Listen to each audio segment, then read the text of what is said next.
Hey, I'm Will, your friendly grey-haired developer, and this is my first devlog.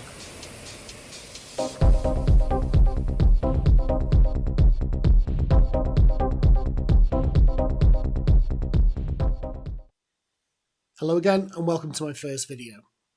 I spent a long time trying to record these intros, trying to figure out which one worked best for my YouTube audience, which I don't actually have right now. Hit subscribe and hit the bell.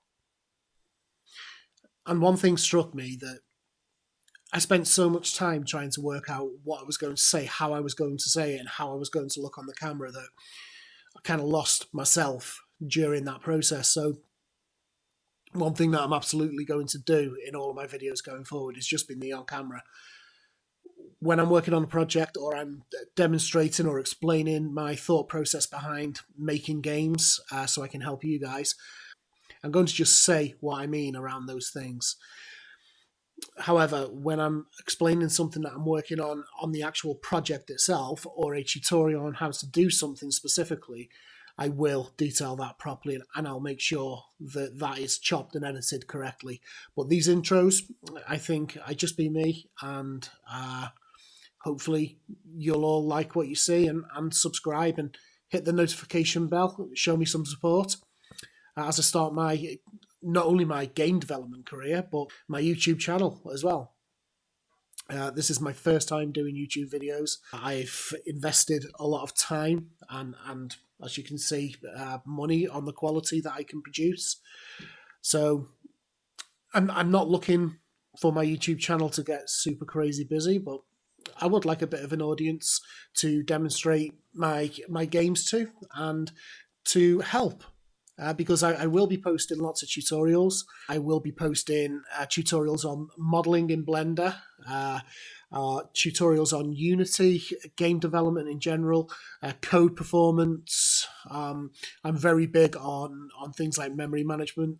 I come from a 25-year background in development, in software development. I started with web development, moving into mobile applications.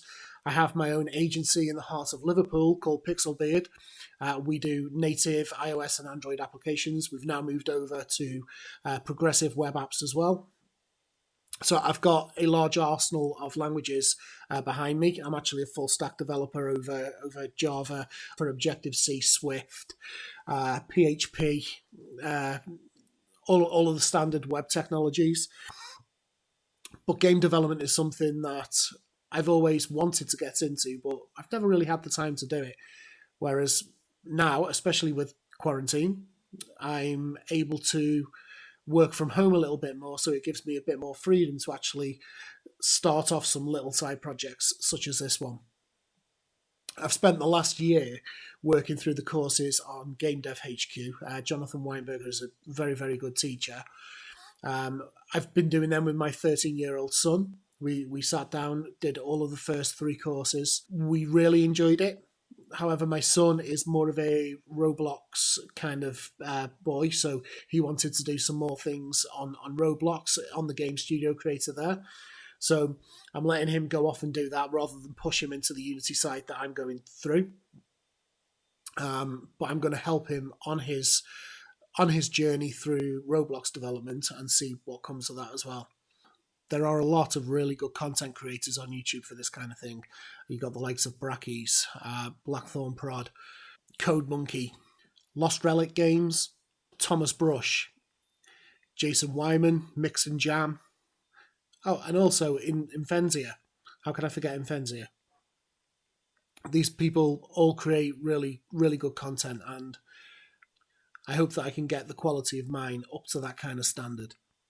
As part of the Game Dev HQ family, I guess, I've been asked by Jonathan to go ahead and start creating these weekly devlogs that basically just track my progress on any of the games that I'm working on. But the first one that I'm going to do is, after completing the first course on Game Dev HQ, which is the Space Shooter 2D, I learned a lot more from various different tutorials, things that I tried, a couple of environments that I just set up to play around with. and I'm feeling very confident now that I'm able to better myself much more than I ever thought I could. So what I want to do now is I want to revisit that course with the knowledge that I have now and do a complete rebuild, but not follow the tutorial line for line. What I'm going to do is I'm going to put my own spin on it and try to make it as performance as possible, as graphically beautiful to look at as I can with the skills that I've got. I mean, it's not going to be perfect. Feel free to comment below and tell me that you think things could have been done a different way. That's absolutely fine. I'm here to learn as well. I do know quite a lot of things about several different subjects, so I feel that my information can help a lot of people. But at the same time, I'm always willing to learn. So if you've got anything to say, let me know in the comments, and please subscribe and hit the notification bell. So I am now going to start recording the content for my first actual devlog that will have some content from the game in it. So I guess, hopefully, I'll see you next time. Subscribe.